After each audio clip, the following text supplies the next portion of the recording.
Nell'ambito della candidatura italiana a ospitare uno dei primi hub europei di stoccaggio strategico di materie prime critiche, il ministro Urso ha incontrato a Venezia il vicepresidente esecutivo della Commissione europea per la prosperità e strategia industriale Stéphane Séjourné, con cui ha effettuato un sopralluogo nell'area di Porto Marghera. Qui a Marghera, dove può disporre anche di un retroporto industriale in cui noi riteniamo di collocare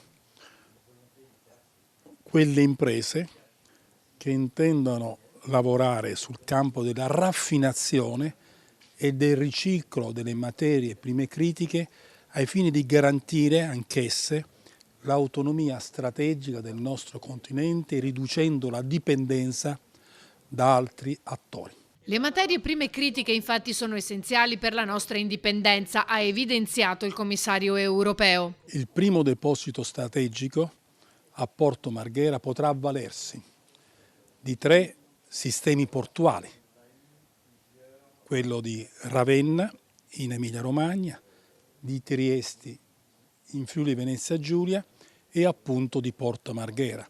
3 sistemi industriali che rappresentano in maniera complementare il nord-est e l'accesso marittimo alla nostra Europa.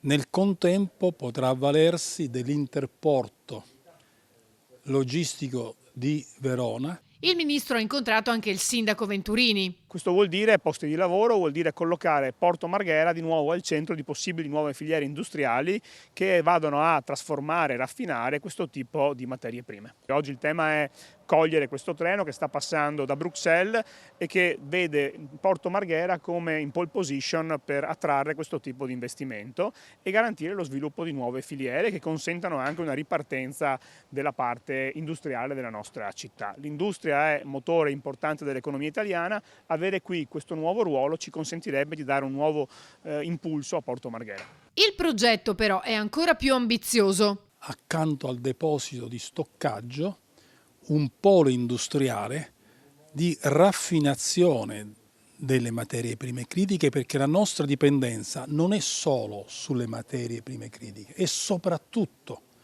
sulla raffinazione delle materie prime critiche che avviene praticamente in un regime di monopolio mondiale in Cina.